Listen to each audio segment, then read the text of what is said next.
Set 16 সমাধান নিয়ে আলোচনা করছি।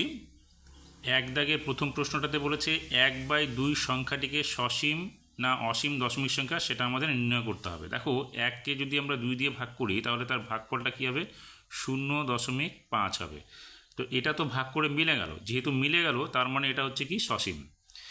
তারপরে 2 নম্বরটাতে বলেছে 7 ডেকামিটারকে ডেসিমিটারে নিয়ে আসতে হবে। দেখো, ডেকামিটার থেকে ডেসিমিটারে গেলে আমাদের কি করতে হবে? 2 ঘর ডান দিকে যেতে হবে, তার মানে 100 দিয়ে গুণ করতে হবে, কারণ ডেকামিটার মিটার ডেসিমিটার, তার মানে 2 ঘর যদি আমরা 100 দিয়ে 10 গুণ 10 অর্থাৎ 100 দিয়ে যদি 7কে গুণ করি তার মানে 700, তাহলে এখানে হবে 700 ডেকামিটার। তারপরে 3 নম্বরে হচ্ছে সংখ্যাগুলোর যোগ করতে হবে -2 আর +6। দেখো, দুটো বিপরীত সংখ্যা, তাহলে আমরা কি করব? বড় সংখ্যা থেকে ছোট সংখ্যাটাকে বাদ দিয়ে দেবো, অর্থাৎ 6 থেকে 2 বাদ দিলে কত হবে? 4, আর চিহ্ন থাকবে বড়টার, তার মানে প্লাস, এখানে হবে 4। এবার এখানে 4 নম্বরে বলেছে A B R B A, এখানে রশ্মির চিহ্ন দেওয়া রয়েছে এখানে এ থেকে বি এর দিকে, কিন্তু এখানে রয়েছে বি এর থেকে এর দিকে। তো রশ্মি দুটো একই কিনা বলছে, রশ্মি দুটো তো একই হতে পারে না, কারণ দুটো বিপরীত ধর্মী। তাহলে এখানে হচ্ছে আমরা বলবো না, অর্থাৎ কাটা চিহ্ন দিয়ে দেবো। তারপরে 5 নম্বরে বলেছে 200 টাকার 0.25 অংশ কত হবে? তাহলে এটা আমরা কি করব? 200 টাকার 0.25 অংশ মানে হচ্ছে 200 গুণ, এখানে দশমিকের জন্য আমরা একটা 1 নিব, দশমিকের পরে দুটো ঘর আছে, দুটো শূন্য নিব, দশমিক উঠে গিয়ে শুধুমাত্র সংখ্যাটা বসলো।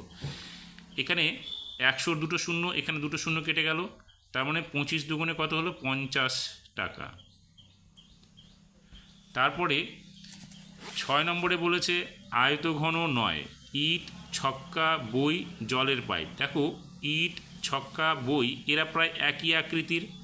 ইট হচ্ছে আয়তঘনাকৃতির, ছক্কা হচ্ছে ঘনাকৃতির, বই হচ্ছে আয়তঘনাকৃতির, কিন্তু জলের পাইপটা হচ্ছে চোঙাকৃতি, তার মানে অপশানটা হবে আমাদের ডি নাম্বার। তারপরে 7 নম্বরে বলেছে এক্স মিটার ওয়াই সেন্টিমিটার কত সেন্টিমিটার। দেখো, 1 মিটারে হচ্ছে 100 সেন্টিমিটার, তার মানে এক্সকে আমরা 100 দিয়ে গুণ করলে 100 এক্স পাবো, তার সঙ্গে ওয়াই যোগ করব। তাহলে এখানে দেখো লেখা আছে 100 এক্স প্লাস ওয়াই সেন্টিমিটার, তার মানে আমাদের অপশান হবে বি নাম্বার। 8 নম্বরে বলেছে ড্যাশ টাকার 20% 17 টাকা হবে। অপশান রয়েছে এখানে আমাদের। এটা যদি আমরা সমাধান করি তাহলে কীভাবে সমাধান করতে পারি? দেখো, এখানে আমাদের কিছু একটা সংখ্যা এখানে থাকলো, তার 20% মানে 20/100 সমান চিহ্ন কী হবে? 17 টাকা। তার মানে এই জায়গার সংখ্যাটা আমাদের বের করতে হবে। আমরা কি করব? এখানে এই চিহ্নটা রাখলাম, গুণ 20 হয়ে গেল, 100টা এটার সঙ্গে গিয়ে কী হবে? গুণ হয়ে যাবে, অর্থাৎ 17 গুণ 100 হয়ে যাবে। এবার স্টার চিহ্নটা রেখে দিলাম, যেটা আমাদের সংখ্যাটা বের করতে হবে সেটা কি হবে? আমাদের 17 গুণ 200, এখানে 100, 17 গুণ 100, নিচে হচ্ছে আমাদের কত? 20 চলে আসবে। তাহলে 20 দিয়ে যদি আমরা 100কে ভাগ করি, এখানে 5 হবে, তার মানে 5 17 85। তাহলে স্টার চিহ্ন অংশটা কি হলো? 85 হলো। তার মানে আমাদের এখানে কি হবে? 85 টাকার 20% হচ্ছে 17 টাকা। এবার এখানে তার মানে অপশানটা কত হলো আমাদের? এ নাম্বার অপশন। 9 নম্বরে বলেছে +18 থেকে বিয়োগ করতে হবে -8। দেখো, এটা যখন আমরা মাইনাসে মাইনাসে প্লাস হয়ে যাবে, তার মানে 18 + 8 হয়ে যাবে, অর্থাৎ 26 হবে। অপশানটা হয়ে যাবে আমাদের সি নাম্বার। 10 নম্বরে বলেছে 1 বছরের 3/5 মাস কত মাস? 1 বছরে দেখো, 1 বছর হচ্ছে 12 মাস, তাহলে 12কে আমরা 3/4 দিয়ে গুণ করব, তার মানে 12 গুণ 3/4, 4 দিয়ে কাটলে এটা কত হবে? 3, তার মানে 3 থেকে 9 মাস। অপশান রয়েছে এখানে দেখো সি নাম্বারে। এবারে আমাদের 2 দাগের প্রশ্নগুলো সরল করতে হবে। দুটো অঙ্ক রয়েছে। 1 নাম্বারটা এখানে রয়েছে 7.78 বিয়োগ 7.78কে আগে আমরা কি করব? এই গুণ অঙ্কটা আগে করব। তাহলে এখানে কী হবে? 7.78 রেখে দিলাম, বিয়োগ আমরা গুণ করব, তাহলে কত হচ্ছে? 8 দুগুণে 16, 6 হাতে থাকলো 1, 7 দুগুণে 14 আর একে 15। কিন্তু এখানে দশমিকের পরে 1 ঘর, এখানে দশমিকের পরে 1 ঘর, তার মানে এটা 2 ঘর পর দশমিক হলো। এবার ভাগ করব আমরা 1.2, বিয়োগ করলে কত আসবে? 8 থেকে 6 চলে গেলে এখানে হলো 2, 7 থেকে 5 চলে গেলে এখানে হলো 2 দশমিক, 7 থেকে 1 চলে গেলে এখানে হলো 6, ভাগ 1.2। এটা এবার ভাগ করলে কত আসবে? দেখো, এখানে দশমিকের পরে 2 ঘর, এখানে দশমিকের পরে 1 ঘর, আমরা কি করলাম? এখানে একটা শূন্য দিয়ে দিলাম, তাহলে দশমিকটা উঠে গেল। এবার আমরা ভাগ করলে 5 বারং 60 এখানে পেলাম। তারপরে দেখো এখানে যদি আমরা ভাগ করি তাহলে কত হচ্ছে, 120 দিয়ে আমরা 622কে ভাগ করব, তাহলে দাঁড়াচ্ছে 5 বারং 60 অর্থাৎ 600, এখানে 220 হলো, এখানে 0 আসলো, 0 আসলে কত হবে, এখানে হচ্ছে আমরা এখন একবার দেব, কারণ দুবার দিলে 24 হয় অর্থাৎ 240 হবে, তাহলে এখানে 120, এখানে নামলো 0, এখানে 0, এখানে আসলো 1। এবার দশমিক দিয়ে আমরা একটা 0 নিব, এখানে এটা অনির্দিষ্ট চলতে থাকবে। 9 বারং 108 আমরা 9 বার দেবো, তাহলে এখানে হবে 1008, বেশি হয়ে যাচ্ছে, আমরা দেবো এখানে 8 বার, 8 বারং 96, 960, তার মানে এখানে 4 0 হলো, এখানে 9 এর 10 হয়ে গেল, তাহলে 40 হলো, তার মানে 5.1.8 প্রায় 5.1.8 প্রায় হবে। এরপরে বলেছে 2 নম্বরটাতে 0.54 আছে, এটাকে সামান্য ভগ্নাংশে প্রকাশ করতে হবে। আমরা দশমিকের জন্য 1 নিব, দশমিকের পরে দুটো ঘর আছে, দুটো 0 নিব। এবার 5 আর 4 সংখ্যাটা বসে গেল, এবার আমরা এটাকে কাটাকাটি করব। এখানে হবে 27 দুগুণে 44, 2 দিয়ে ভাগ করছি 54, এবং এখানে হচ্ছে 50 দুগুণে 100, তার মানে হচ্ছে 27/50। এখানে 3 নম্বর অঙ্কটা যেটা রয়েছে, এই অঙ্কটা আগের সেটগুলোতে অনেকবার আলোচনা করা হয়েছে, সেই জন্য এটা ছেড়ে দিচ্ছি, তোমরা আগের সেটগুলো সমাধান দেখে নেবে। 3-এর 1 নম্বর অঙ্কটা এখানে সরলরেখার সাহায্যে যোগ করতে বলেছে, এই দুটো অঙ্ক আছে অথবা দিয়ে, সরলরেখার সাহায্যে যোগ অনেকবার করানো হয়েছে, তবু আমি এখানে সমাধান করে দিচ্ছি। এখানে বলেছে -9 আর +5, -9 প্রথমে যাব আমরা 0 থেকে বাঁ দিকে, 1 2 3 4 5 6 7 8 9, -9 পর্যন্ত আমরা আসবো।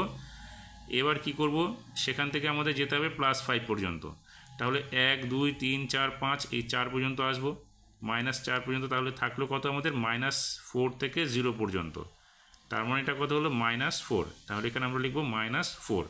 দ্বিতীয়টা কি আছে, দ্বিতীয়টাতে আছে +7 প্লাস করতে হবে -9, তাহলে প্রথমে +7, আমরা 7 পর্যন্ত যাবো, এই যে +7 এর ঘর, 0 থেকে আমরা +7 পর্যন্ত গেলাম। এবার কি করব, -9 যাব, -9 গেলে 1 2 3 4 5 6 7 8 9, তার মানে আমরা -2 পর্যন্ত এলাম। এবার কি হবে, আমাদের 0 থেকে অন্তিম দূরত্ব কত হলো, -2 পর্যন্ত হলো, তার মানে উত্তরটা হবে আমাদের -2। এবার এখানে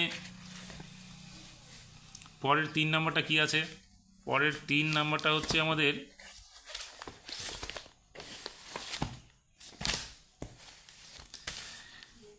এখানে যোগ করতে বলছে সংখ্যাগুলো, তাহলে এখানে -2 আর -10, তাহলে কত হচ্ছে -12, তার সঙ্গে যোগ করব +21। এবার সংখ্যা দুটো বিপরীত হয়ে গেল, আমরা বড় সংখ্যা থেকে ছোট সংখ্যা বাদ দিয়ে দিব, তাহলে এখানে কত হবে 9, আর চিহ্ন হবে বড়টা।